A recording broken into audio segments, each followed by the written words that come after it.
Hi there, I'm Lena Anani, and you're listening to She Wrote a Book, where I interview amazing women from all over the world who also happen to be published authors. I created this show to educate, entertain, and inspire you to be the voice you want to hear in the world. Now let's get started. You are listening to episode number 136 of She Wrote a Book, and today I'm interviewing Patrice Amöre, author of the book Color Me Pretty. Difficult roads often lead to beautiful destinations. When life gives you so many reasons to cry, you have to bounce back and show it you have 1,000 reasons to smile. Color Me Pretty takes you on an emotional journey through adversity and life's obstacles to a destination of peace and acceptance. Patrice Amöre, whose birth name is Michelle, is the mother of 2 lovely daughters. She has been married for 5 years and was born and raised in Roanoke, Alabama, where she first discovered her talent and love for writing at a young age. Amöre's only goal is that her book will touch the lives of others and help them on their spiritual walk. Again, her book is called Color Me Pretty. You can find the link to purchase her book in our show notes for this episode at SheWroteABook.com/136. So Patrice, it's such a pleasure to have you as a guest today. My first question is this: what inspired you to write and publish your book? Well, like mentioned in the summary, I've been writing since I was younger, but what inspired me to write this book is that we as women go through so much in life, and a lot of time we hold it in, we keep it, take it to the grave, but it's time someone speaks out about it and let people know that it's okay to go through things. It's just overcoming them, and that's basically what the book talks about. It talks about things that I've been through personally and also how I overcame them. So, what are some of the biggest challenges that you overcame that you talk about in the book? One of my biggest problems was self-esteem issue. I dealt with it a lot. I was bullied a lot in school. I was talked about, and my self-esteem was really, really low. Like, I didn't think I was pretty, and I even tried to commit suicide because of it. But then I also, at the time, sat down and started talking to God, and I was like, this is not who I want to be. I don't want to go on like this.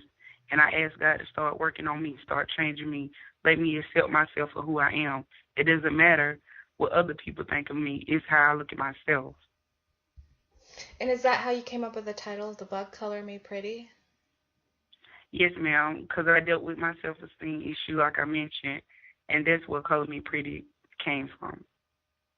Can you tell me a little bit more about that title? Like why do, what are the importance of what's the importance of that phrase to you? What does that mean to you? The title to me means me being brave and accept, like I said, accepting myself for who I am. Just because other people don't think I'm beautiful or don't see me as this or don't see me as that, long as I know that I'm pretty, long as I accept who I am and that I feel myself is beautiful. And that title is to encourage someone else. Like, no matter what no one else says about you, color yourself pretty. Accept yourself for who you are.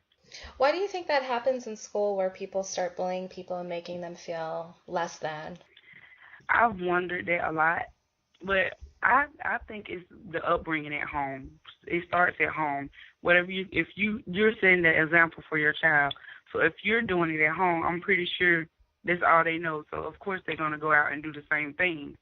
Or the child could be getting bullied themselves at home or wherever they are, and that's the only outlet they have is to bully someone else.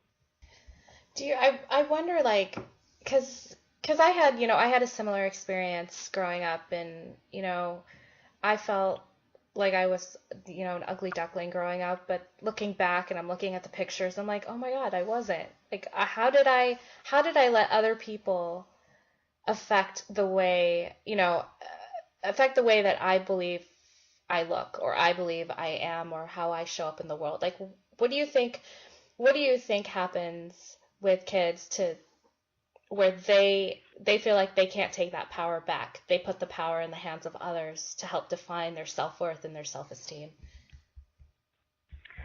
I would say that by being so young, you're so vulnerable to what other people think, and you're gonna try to fit in. You're gonna want to be like other people, and those people are popular. So of course you're gonna value what they say. But at that age, you don't know to value yourself. You don't know to encourage yourself. You don't know these things. Those are things that you have to be taught. And it goes back to when I said what's being taught at home.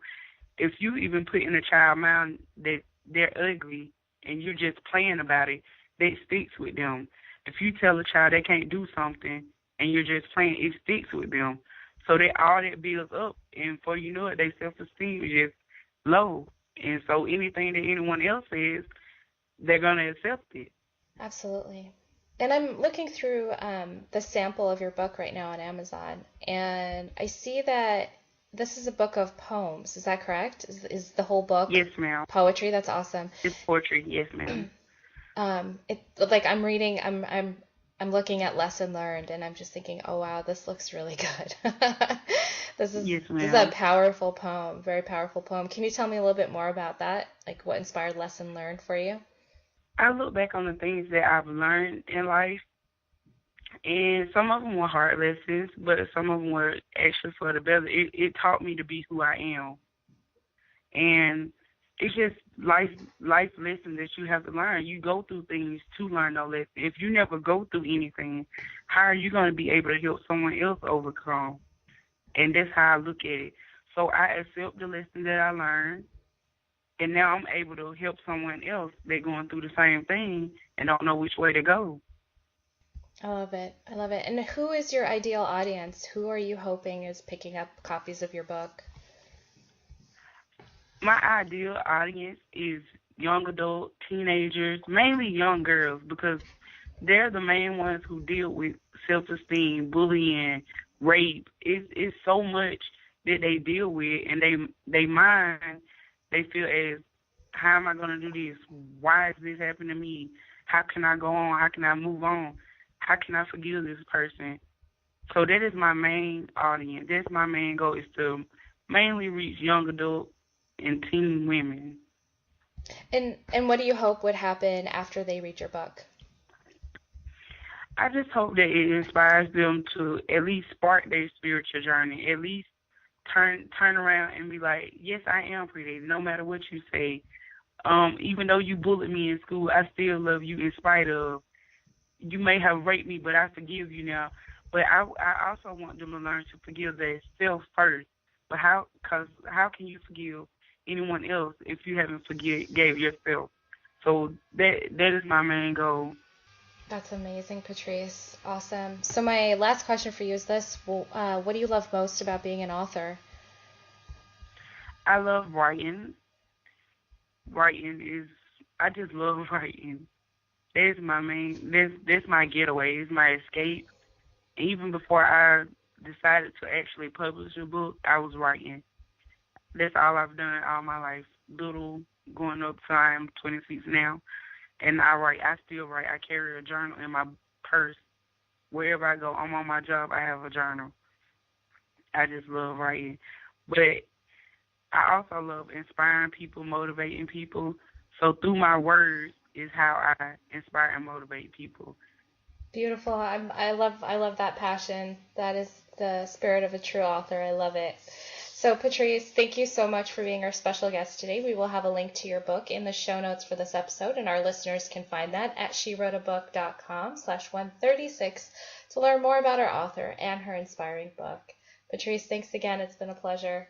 Thank you for having me. Thank you for listening to She Wrote a Book. If you enjoyed this episode, then subscribe now so you can automatically get access to all new episodes, and feel free to share your inspired thoughts with us in the comments too. I'd love to hear from you. Until then, may you always feel good and make magic.